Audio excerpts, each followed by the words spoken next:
여기 한 남자가 있습니다. 그의 집에는 방이 수십 개가 있었는데 그 방들은 가구나 옷 대신 오직 책으로만 가득 차 있었지요. 무려 3만 권이 넘는 책들이 바닥부터 천장까지 마치 거대한 숲처럼 빼곡히 들어차 있었습니다. 이 남자는 이탈리아가 낳은 금세기 최고의 지성인이라 불리는 움베르토 에코입니다. 사람들이 그의 집에 초대받아 가면 그 웅장한 서재의 위용에 압도되어 입을 다물지 못했답니다. 그리고는 조심스럽게 이렇게 묻곤 했지요. 선생님, 이 많은 책을 정말 다 읽으셨습니까? 어쩌면 당연한 질문이지요. 3만 권이라니요. 하루에 한 권씩 읽어도 80년이 넘게 걸리는 분량이니까요. 보통 사람 같으면 자신의 지식을 뽐내기 위해서라도 그렇다고 대답하거나 대부분 읽었다고 으스댔을 겁니다. 하지만 에코는 자신의 트레이드마크인 코수염을 만지작거리며 아주 엉뚱하고도 충격적인 대답을 내놓습니다. 아니요. 읽은 책들은 저기 복도에 두었습니다. 여기 서재에 꽂힌 책들은 내가 아직 읽지 않은 책들입니다. 여러분은 이 말이 이해가 가시나요? 읽지도 않을 책을 왜 비싼 돈을 들여 사놓고 먼지를 털어가며 보관하는 걸까요? 우리는 흔히 책을 산다고 하면 그 지식을 내 것으로 만들기 위해서라고 생각합니다.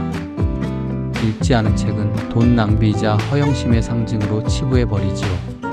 하지만 에코의 생각은 달랐습니다. 그는 읽지 않은 책이야말로 읽은 책보다 훨씬 더 가치가 있다고 믿었습니다. 그는 이것을 반서재라고 불렀습니다. 반대할 때의 반자를 써서 서재의 반대 개념이라는 뜻이지요. 이미 읽은 책은 내가 정복한 영토입니다. 내가 아는 지식이고 나의 과거입니다. 하지만 읽지 않은 책은 무엇일까요? 그것은 내가 아직 모르는 세계입니다. 나의 무지를 증명하는 증거물이지요. 에코는 서재에 앉아 그 수만 권의 읽지 않은 책들을 바라볼 때마다 자신이 얼마나 작은 존재인지, 세상에는 내가 모르는 것이 얼마나 많은지를 뼈저리게 느꼈다고 합니다. 나이가 든다는 것은 무엇일까요? 어쩌면 내가 아는 것이 세상의 전부라고 착각하는 과정일지도 모릅니다. 내 경험이 정답이고 내 생각이 진리라고 믿으며 다른 사람의 말에 귀를 닫는 순간 우리는 늙어갑니다. 하지만 에코는 죽는 그 순간까지 자신의 무지를 사랑했습니다.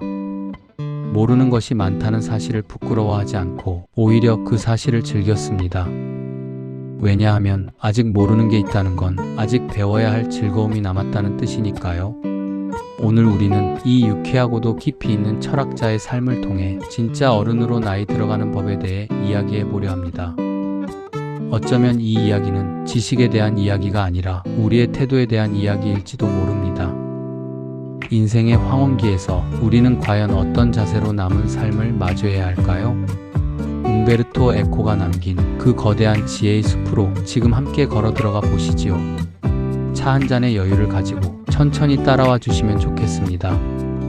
움베르토 에코가 태어난 1932년. 이탈리아는 광기의 시대였습니다. 무솔리니라는 독재자가 나라를 지배하고 있었고 파시즘이라는 그림자가 사람들의 이성을 마비시키고 있었지요. 어린 에코 역시 그 시대의 다른 소년들과 다르지 않았습니다. 학교에서는 총 쏘는 법을 가르쳤고 책보다는 맹목적인 충성을 강요했습니다. 선생님들은 아이들에게 이탈리아 민족의 우수성을 주입했고 다른 나라 사람들을 혐오하도록 가르쳤지요. 어린 에코는 그것이 세상의 진리인 줄 알았습니다.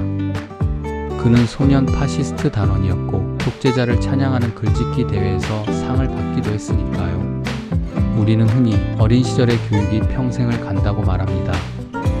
세뇌라는 것이 그토록 무서운 것이지요. 하지만 에코에게는 운명적인 전환점이 찾아옵니다. 전쟁이 격해지면서 그의 가족은 시골 마을로 피란을 떠나게 됩니다. 그곳에서 그는 생전 처음 보는 낯선 풍경들과 마주합니다. 폭격이 멈춘 사이 미군 병사들이 마을에 들어와 아이들에게 초콜릿과 만화책을 던져주었습니다. 에코는 혼란스러웠습니다. 학교에서는 저들이 악마라고 배웠는데 막상 마주한 그들은 자신과 똑같은 웃음을 가진 사람들이었기 때문입니다. 그리고 그들이 건네준 만화책 속에는 자신이 배운 것과는 전혀 다른 자유로운 세상이 있었습니다. 그때 소년 에코는 깨닫습니다. 내가 절대적으로 옳다고 믿었던 것이 사실은 누군가에 의해 조작된 거짓말일 수도 있구나. 진리라는 탈을 쓰고 사람들을 속이는 권력이 존재할 수도 있구나. 이 강렬한 깨달음은 그를 평생 의심하는 사람으로 만들었습니다. 의심한다고 해서 세상을 부정적으로 본다는 뜻이 아닙니다. 누군가가 정해놓은 정답을 그대로 받아들이지 않고 스스로 생각하고 질문하는 힘을 길렀다는 뜻이지요. 그는 훗날 세계적인 기호학자가 되어 세상의 모든 상징과 기호 뒤에 숨겨진 진짜 의미를 파헤치기 시작합니다. 우리가 뉴스를 볼 때, 정치인의 연설을 들을 때, 혹은 누군가의 주장을 접할 때 그 이면에 숨겨진 의도가 무엇인지 꿰뚫어보는 눈, 그 해안이 바로 전쟁통 속에서 길러진 것입니다. 여러분은 어떠신가요? 살면서 철석같이 믿었던 사실에 배신당해 본 경험이 있으신가요? 그럴 때 우리는 절망하지만 에코는 그 절망을 지혜로 바꿨습니다. 하나의 생각에 갇히는 것을 경계하라. 이것이 그가 우리에게 던지는 첫 번째 메시지입니다. 나이가 들수록 우리는 고집이 세지기 쉽습니다. 내가 살아온 방식이 성공적이었기에 다른 방식은 틀렸다고 단정 짓기도 하지요. 하지만 에코는 말합니다. 세상에 절대적인 진리는 없다. 오직 진리를 찾아가는 과정만이 있을 뿐이다. 이 유연한 사고 방식이야말로 우리가 늙어서도 젊은 세대와 소통할 수 있는 유일한 열쇠가 아닐까요? 에코의 이름을 전 세계에 알린 것은 복잡한 철학책이 아니었습니다. 바로 장미의 이름이라는 소설이었지요. 아마 영화로 보신 분들도 많으실 겁니다. 션 코네리가 주연을 맡아 음침한 중세 수도원의 살인사건을 파헤치는 내용이었지요. 그런데 놀라운 사실은 에코가 이 소설을 썼을 때가 그의 나이 50살이 다 되어서였다는 점입니다. 평생 강단에서 어려운 이론만 가르치던 대학 교수가 갑자기 추리소설을 썼다니 학계는 충격에 빠졌고 대중은 열광했습니다. 하지만 이 소설은 단순한 범인 찾기 놀이가 아닙니다. 그 안에는 에코가 평생을 바쳐 고민한 웃음에 대한 철학이 담겨 있습니다. 이야기의 배경은 신의 말씀만을 따라야 하는 엄숙한 수도원입니다. 그곳에서 수도사들이 하나둘씩 의문의 죽음을 맞이합니다. 살인의 원인은 단 한 권의 책 때문이었습니다. 바로 고대 철학자 아리스토텔레스가 썼다고 전해지는 희극에 관한 책이었지요. 범인은 왜 사람을 죽이면서까지 이 책을 감추려 했을까요? 그는 이렇게 믿었기 때문입니다. 인간이 웃음을 배우면 두려움이 사라진다. 두려움이 사라지면 신을 향한 경외심도 사라지고 결국 교회의 권위가 무너질 것이다. 범인은 진리를 수호한다는 명목 아래 웃음을 금지하고 살인이라는 가장 끔찍한 죄를 저지릅니다. 자신만이 옳다는 맹신이 얼마나 무서운 괴물을 만들어내는지를 보여주는 대목이지요. 에코는 이 소설을 통해 우리에게 묵직한 질문을 던집니다. 진리는 엄숙한 얼굴을 하지 않는다. 오히려 진리는 자신을 비웃을 줄 아는 여유 속에 있다. 생각해보면 그렇습니다. 우리 주변의 진짜 고수들은 자신을 낮추고 유머를 즐길 줄 압니다. 반면 실력이 없거나 권위적인 사람일수록 어깨에 힘을 주고 엄숙한 표정으로 남들을 가르치려 들지요. 에코는 평생 이 근엄한 척하는 권위주의를 유머와 풍자로 조롱했습니다. 그는 인터뷰할 때도 항상 농담을 섞어가며 분위기를 풀었고 자신의 실수담을 이야기하며 껄껄 웃곤 했습니다. 그가 말하는 웃음은 단순한 개그가 아닙니다. 나도 틀릴 수 있다는 것을 인정하는 용기, 그리고 타인의 다름을 받아들이는 관용, 그것이 바로 에코가 말하는 진정한 웃음입니다. 우리가 나이 들며 가장 경계해야 할 태도가 바로 근엄함입니다. 젊은 사람들이 하는 행동이 마음에 들지 않아 혀를 차고 호통을 치기보다 허허 웃으며 그들의 방식을 인정해주는 어른, 자신의 권위를 내려놓고 먼저 농담을 건넬 수 있는 어른, 그런 어른 곁에는 항상 사람들이 모이기 마련입니다. 에코는 소설 속 범인의 입을 빌려 지나친 확신은 악마보다 위험하다고 경고했습니다. 내가 가진 신념이 혹시 누군가에게 상처가 되고 있지는 않은지 우리는 늘 돌아봐야 합니다. 웃음을 잃어버린 신념은 이미 죽은 신념이나 다름없으니까요. 이제 조금 더 깊은 이야기를 해볼까요? 바로 기억과 죽음에 대한 이야기입니다. 60대가 넘어서면 누구나 한 번쯤 기억력에 대한 불안을 느낍니다. 단어가 금방 떠오르지 않고 어제 먹은 반찬이 기억나지 않을 때 우리는 혹시 치매는 아닐까? 덜컥 겁이 나기도 합니다. 움베르토 에코는 걸어다니는 백과사전이라 불릴 만큼 비상한 기억력의 소유자였지만 그 역시 인간의 한계와 죽음에 대해 깊이 고민했습니다. 어느 날 한 기자가 그에게 물었습니다. 교수님은 죽음이 두렵지 않으십니까? 그는 잠시 생각에 잠기더니 아주 담담하게 대답했습니다. 나는 죽음을 준비하기 위해 이야기를 모으고 기억을 저장합니다. 그에게 책을 읽는다는 것은 단순히 정보를 얻는 행위가 아니었습니다. 그것은 한 번뿐인 짧은 인생을 수천 번, 수만 번으로 늘리는 마법과도 같았습니다. 그는 이렇게 말했습니다. 책을 읽지 않은 사람은 자신의 인생 하나만 살다가 죽는다.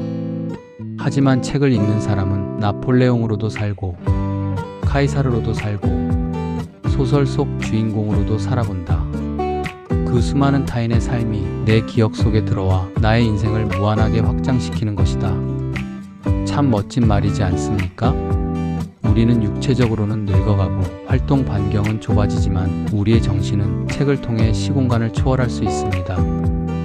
에코는 우리는 기억으로 이루어진 존재라고 정의했습니다.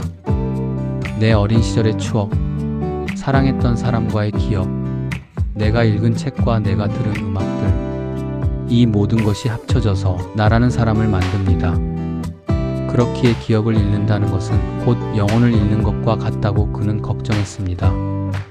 하지만 그는 동시에 망각 또한 신이 주신 선물임을 인정했습니다.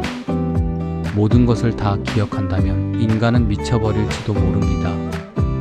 슬픈 일, 괴로운 일, 수치스러운 일들은 잊혀져야 우리는 다시 살아갈 힘을 얻으니까요.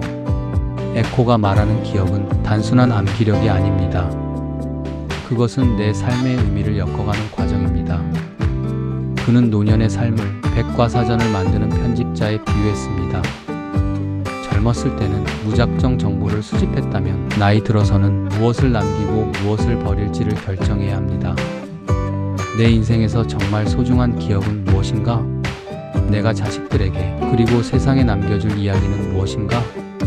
이것을 정리하는 과정이 바로 웰다잉, 즉 잘 죽는 법이라고 그는 믿었습니다. 에코는 생의 마지막 순간까지 손에서 책을 놓지 않았습니다. 2016년 그가 췌장암으로 세상을 떠났을 때 그의 서재 책상 위에는 여전히 쓰다만 원고와 읽다만 책들이 놓여 있었다고 합니다. 누군가는 그것을 미완성이라고 말할지 모릅니다. 하지만 에코에게 그것은 가장 완벽한 마무리였습니다. 다 이루었다고 자만하지 않고 여전히 호기심을 가진 채 여전히 알고 싶은 열정을 품은 채 떠나는 것.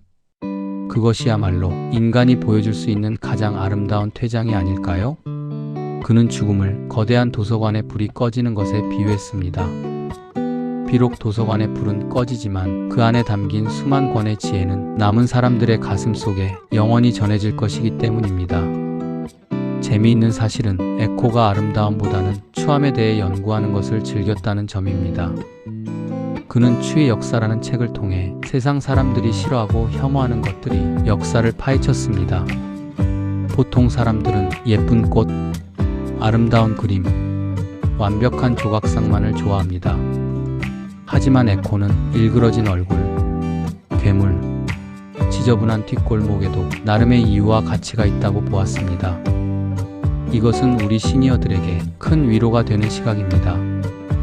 거울을 볼 때마다 늘어나는 주름살, 검버섯, 예전 같지 않은 몸매 때문에 우울하신가요?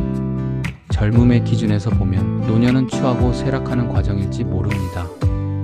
하지만 에코의 눈으로 보면 그 주름 하나하나가 치열하게 살아온 인생의 훈장입니다. 완벽하게 매끈한 얼굴보다 삶의 희로애락이 새겨진 노인의 얼굴이 훨씬 더 깊이 있는 이야기를 들려줍니다.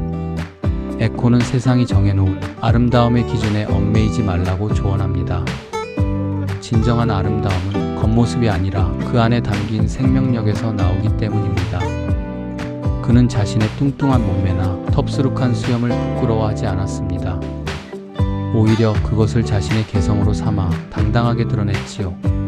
자신을 있는 그대로 사랑하는 마음, 나의 늙어감을 자연스러운 섭리로 받아들이는 마음, 그 넉넉한 마음가짐이 우리를 더욱 품격 있는 노년으로 이끌어줄 것입니다. 이야기를 마치며 다시 에코의 서재로 돌아가 봅니다. 3만 권의 책들에 둘러싸인 그 노신사는 자신을 거인의 어깨 위에 올라탄 난장이라고 불렀습니다.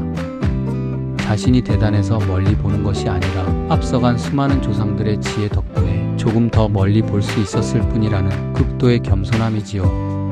이제 우리 차례입니다. 우리는 인생이라는 거대한 책을 어떻게 써 내려가고 있나요? 마지막 페이지를 덮는 그 순간까지 우리는 어떤 문장으로 기억될까요? 움베르토 에코는 우리에게 3가지 숙제를 남겼습니다. 첫째, 읽지 않은 책을 두려워하지 말고 자신의 무지를 사랑할 것. 둘째, 지나친 엄숙함을 버리고 자신을 비웃을 수 있는 유머를 가질 것. 셋째, 끝없이 호기심을 유지하며 마지막 순간까지 배우기를 멈추지 말 것. 이 3가지만 기억한다면 우리의 노년은 쓸쓸한 내리막길이 아니라 지혜의 열매를 수확하는 풍요로운 가을이 될 것입니다. 오늘 밤 오래된 책장 구석에 꽂혀있던 먼지 쌓인 책 한 권을 꺼내보는 건 어떨까요? 비록 돋보기를 써야 하고 읽는 속도는 더딜지라도 그 책 속에는 수천 년을 살아온 거인들이 여러분의 손을 잡아주기 위해 기다리고 있습니다. 세상은 넓고 우리가 읽어야 할 책은 아직 많습니다.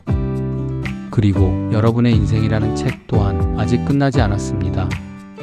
그 설렘이 오늘 하루를 다시 살게 하는 힘이 되기를 바랍니다. 움베르토 에코가 남긴 지적인 유머와 따뜻한 통찰이 여러분의 삶의 작은 위로가 되었기를 소망합니다. 긴 이야기 들어주셔서 감사합니다.